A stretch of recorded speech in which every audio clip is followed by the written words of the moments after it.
Oke, assalamualaikum warahmatullahi wabarakatuh. Jumpa lagi dengan saya di channel ini. Ada satu unit motor Pega ZR, motor sejuta penyakit. Kendalanya susah nyala, kadang-kadang ya boros fungsi juga. Karena motor ini udah berasap dengan uang pas-pasan, dia minta dihilangkan asapnya dan dibuat nyalanya lebih gampang dan nggak boros busi juga dengan budget 350.000. Lu bayangin guys, 350.000 batas mana guys?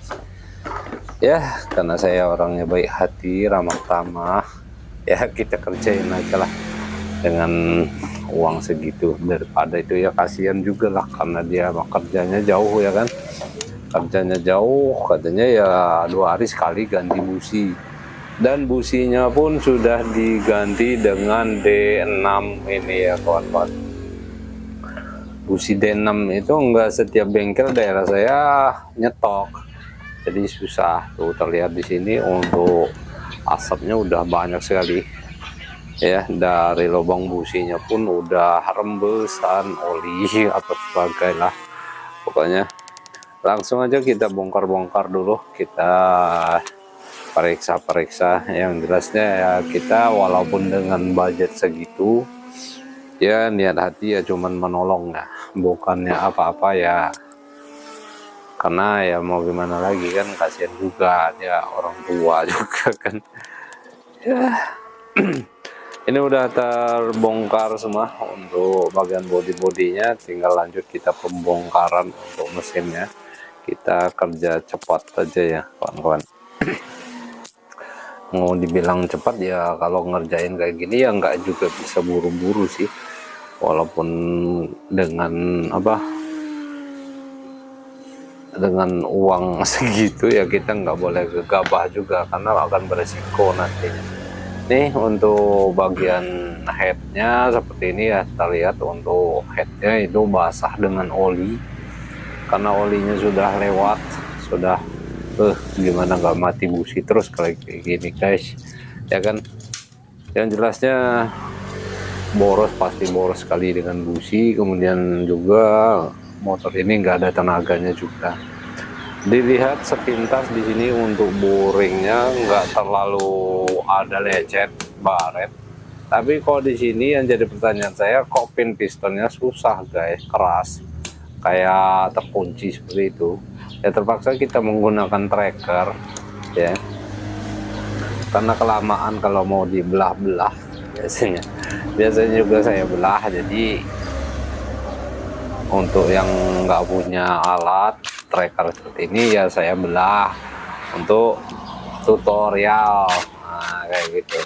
Nah karena ini sudah ada, udah berbagai macam tutorial, jadi saya menggunakan alat.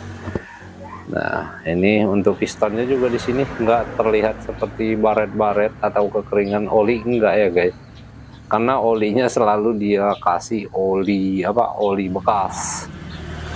Pokoknya tiap 2 hari sekali ditambahin oli bekas, tapi ngebul ya 2 hari sekali ganti busi. Tapi di sini untuk gapringnya itu sangat jauh sekali renggang ya kawan. Nah ini untuk baut knalpotnya juga patah, ininya klepnya bola kayak mana ini. Nah tuh terlihat untuk klepnya udah gosong, kemudian klep-klepnya juga nampak berkerak parah seperti ini. Nah tuh ini nanti akan kita eksekusi semua ya, untuk baut-baut headnya apa sebagai macam nanti kita benerin ya. Nah ini untuk untuk boringnya ini kita poles lagi, kita remer ya, kita naikkan ke 50 ya. Nah tuh mulus sekali di sini, mantap sekali. Dan untuk headnya juga ini semuanya udah kita bersihkan. Untuk head-headnya, untuk baut yang patah juga udah kita tambahin, udah dilas. Karena saya coba buka nggak bisa kebuka juga, mau dibor nanti malah kelamaan ya kan. Ini klepnya udah saya bersihkan juga, ini tinggal penyetelan atau pemasangan ya. Untuk klep-klepnya saya masih menggunakan klep bawaannya, klep standarnya, tinggal lanjut ke pemasangan saja. karena nanti kalau semuanya diganti ya budgetnya mentok guys, budgetnya bisa sampai membengkak ya kan.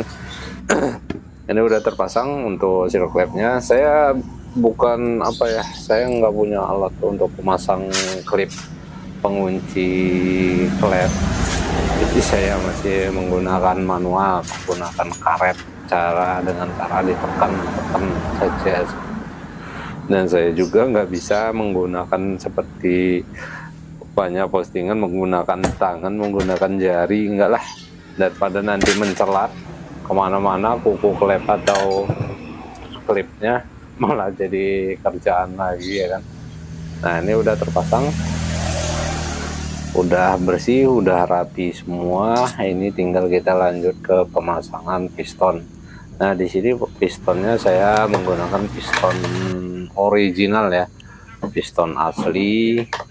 Nah harus diperhatikan tuh di sini untuk tanah panahnya itu menghadap ke bawah ya, jangan sampai menghadap ke atas. Ya bisa dipakai sih bisa, tapi ya untuk jangka panjangnya ya nggak bakalan benar juga kalau tanda panahnya menghadap ke atas ya kan.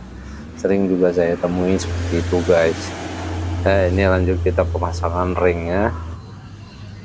Untuk ringnya biasa aja ya, nggak ada yang perlu diperhatikan di ring-ring seperti ini. Untuk ring piston original seperti ini di motor Pega ZR,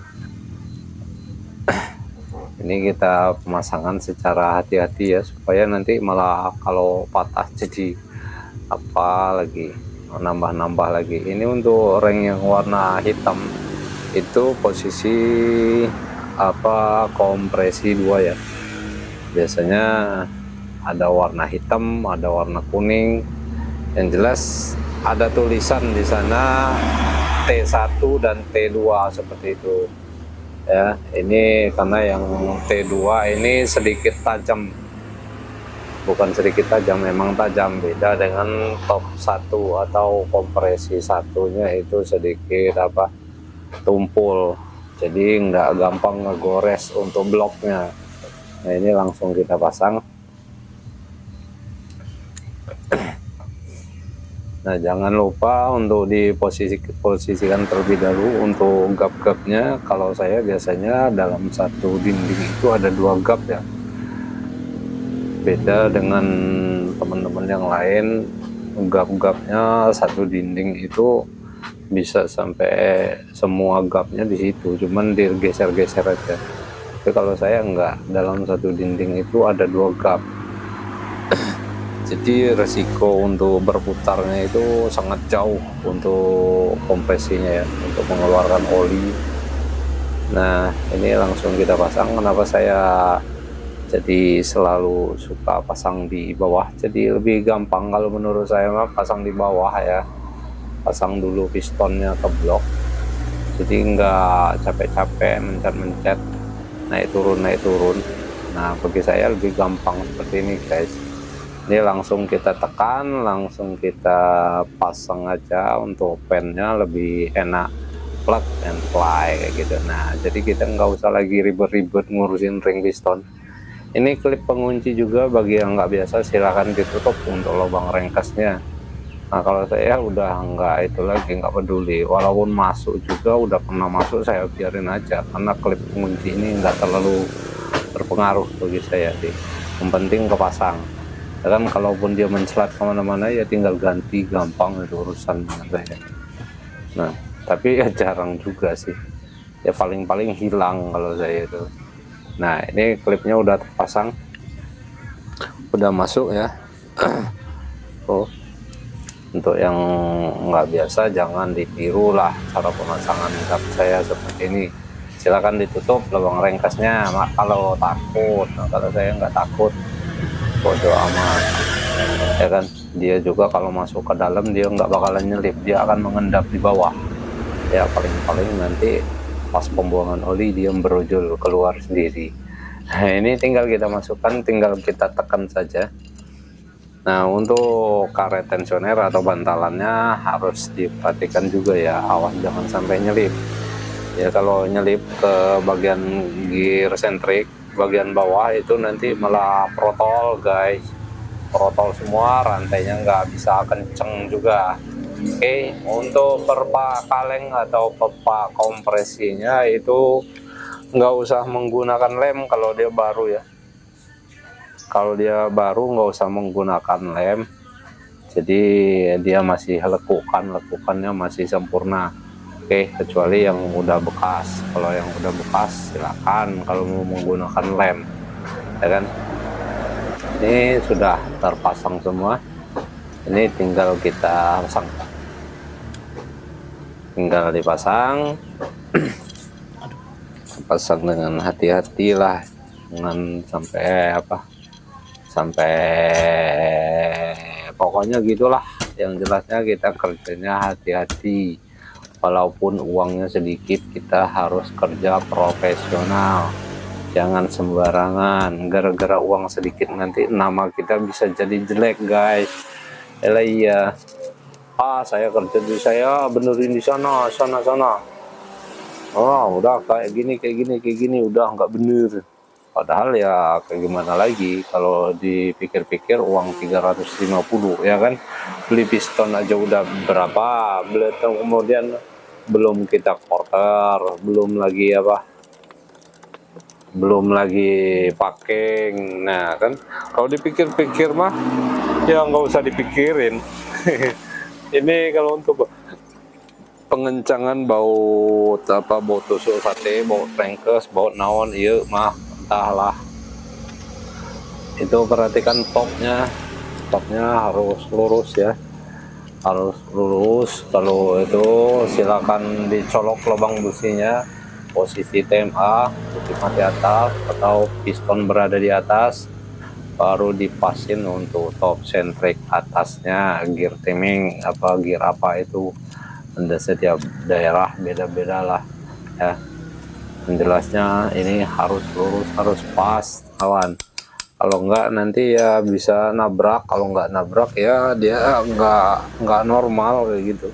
Sebelum dikencengin untuk bautnya, ini pasang dulu setelan rantai ketengnya, kita kencengin, baru ini yang kita bisa kencengin.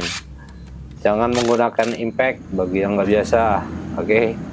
Ini untuk karbunya juga saya bersihkan di sini. Untuk karbunya banyak sekali kotoran, kerak apa sebagai ya. Banyak sekali ini guys bonus-bonusnya ya kan. Untuk bonus-bonusnya ini banyak sekali. Ini karbunya tetap saya bersihkan juga. Saya korek-korek tuh kotoran-kotoran nggak jelas semua guys. Nah ini tinggal kita nyalakan motornya ya. Mudah-mudahan motornya enak, normal. Tuh motornya udah nggak ngasep lagi guys, suaranya pun agak sedikit halus. Sedikit halus, nggak terlalu halus sekali karena ya itu tadi. Nah tuh terdengar di sini suara mangkok ganda atau kapas gandanya klotok nggak jelas lah pokoknya suaranya guys. Mana lagi yang ketes itu selang filter apa itu bocor semua ya. Begini itu saja saya iri.